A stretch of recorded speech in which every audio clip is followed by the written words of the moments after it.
అమ్మ నమస్కారం. నమస్తే అమ్మా.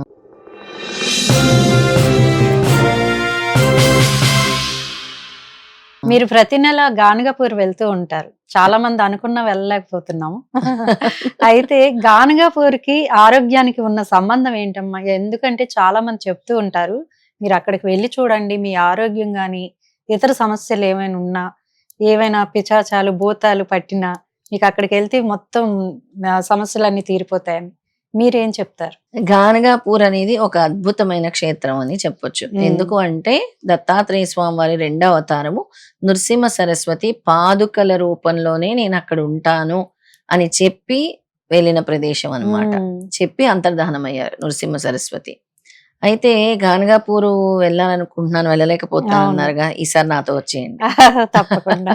ఎందుకంటే స్వామి పిలిస్తే తప్పించి గానగాపూర్ క్షేత్రంలో మనం అడుగు పెట్టలేము. హ్మ్. స్వామి యొక్క పిలుపు రావాలి. ఆయన పిలిస్తే వెంటనే వెళ్ళిపోతాం. హ్మ్.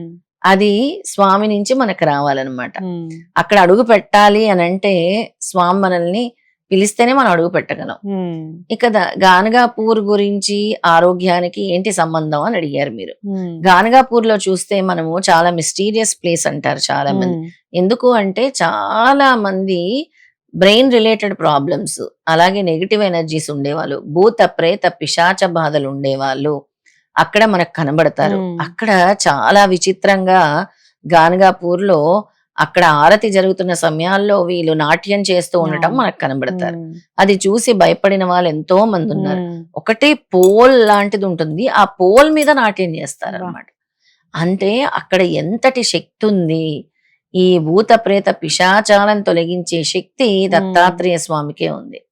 భూత ప్రేత పిశాచ శాకిని డాకిని బ్లాక్ మ్యాజిక్, హ్మ్. అలాగే బాణామతి, ఇలాంటివన్నీ సిల్లంగి, ఇలాంటివన్నీ కూడా తొలగించే శక్తి, ఏకైక శక్తి దత్తాత్రేయ స్వామికి. హ్మ్. అలాగే కలియుగంలో కలిపురుషుడు ప్రభావం నుంచి మనల్ని కాపాడగలిగేది కూడా దత్తాత్రేయ స్వామి. హ్మ్. కలిపురుషుడు ఏం చేస్తూ ఉంటాడు, తన డ్యూటీ తను చేసుకుంటూ అవును. పోతూ ఉంటాడు. ఎవరు సంతోషంగా ఉన్నారో అక్కడ ప్రాబ్లం పెట్టాలని చూస్తుంటాడు. ఆయన ధర్మం ఆయన నిర్వహిస్తూ ఉన్నాడు. హ్మ్. మరి ఈ సమస్యల నుంచి మనం బయటపడాలి అంటే గురువుని పట్టుకోవాలి. హ్మ్. ఆయనే ఆది గురువు దత్తాత్రేయ స్వామి. గాన్గాపూర్‌కి వెళ్ళి హ్మ్. అక్కడ నదీ సంగమం, భీమా అమ్రజ నదీ సంగమంలో స్నానం చేసి, ఔదంబర వృక్షం కింద కూర్చొని గురుచరిత్ర పారాయణం చేసి, అక్కడ ఎవరైతే పారాయణం చేసి, అక్కడ భిక్ష చేసి, అలాగే గుడిలో ఉండి అక్కడ సేవ చేసుకొని ఉంటారో వాళ్ళ ఆరోగ్య సమస్యలన్నీ తొలగిపోతాయి. హ్మ్. క్యాన్సర్ లాంటి మహమ్మారి కూడా అక్కడ ఉండి స్వామి మీద విశ్వాసంతో, నమ్మకంతో గానగాపూర్ క్షేత్రంలో ఉండి, హ్మ్. అక్కడ రూమ్ తీసుకొని ఉండి ప్రతిరోజు గుడికి వెళ్ళి సేవ చేసుకున్న వాళ్ళు కూడా ఉన్నారు. ఆ! నయమైన వాళ్ళున్నారు. హ్మ్. అలా brain related problems, anxiety, stress, depression, మన బ్రెయిన్ జ్ఞానానికి సంబంధించిన దేవుడు ఎవరు? దత్తాత్రేయ స్వామి. హ్మ్. అలా బ్రెయిన్ రిలేటెడ్ మనకి ఎటువంటి సమస్య ఉన్నా కూడా తొలగించేది దత్తాత్రేయ హ్మ్. స్వామి. అందుకే గానగాపూర్ క్షేత్రం అంత మహిమాన్వితమైన క్షేత్రం. అక్కడ స్నానం చేసి గురుచరిత్ర పారాయణం చేసుకొని, హ్మ్. గుడికి వెళ్ళి పాదుకా దర్శనం చేసుకొని, అలాగే సంగమేశ్వరుడు ఉంటాడు అక్కడ. దాన్నే సంగం అంటారు. హ్మ్. ఆ సంగం దగ్గరే భీమా అమరజ నదులుంటాయి. హ్మ్. ఎందుకంటే 2 నదులు కలుస్తున్నాయి కాబట్టి సంగం సంగం అంటారు. అంటారు. ఇక దత్తాత్రేయ స్వామి ప్రతిరోజు తెల్లవారి 2:30కి నీట మునిగిన శబ్దం గూడా వస్తది ఆ నదిలో. ఓహ్! అర్ధరాత్రి. అది చూసిన వాళ్ళు ఎంతో మంది. ఆ అనుభవం ఆ! అందరికీ ఇవ్వరు. హ్మ్. చాలా మందికి స్వామికి దగ్గరుండే వాళ్ళకి ఆ అనుభవం ఇస్తారు. ఓహ్!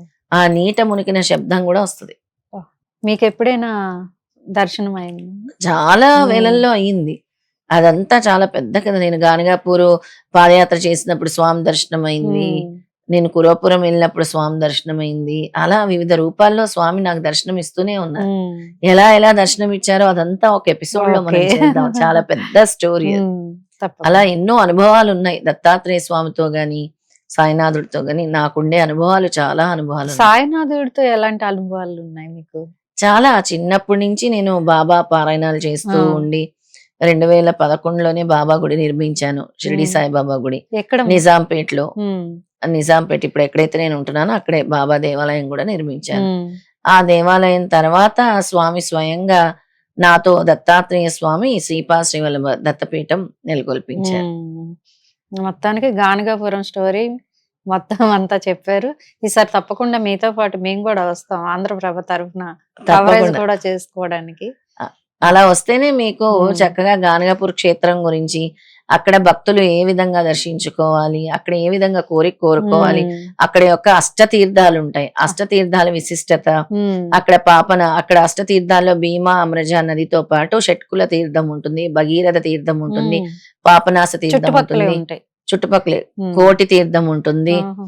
చక్ర తీర్థం ఉంటుంది, అలాగే మన్మథ తీర్థం ఉంటుంది. ఉమ్. ఇవన్నీ తీర్థాలు కూడా ఉంటాయి అక్కడ. ఓకే, తప్పకుండా వెళ్దామమ్మా మీతో పాటు. నమస్కారం. జయ గురుదత్త.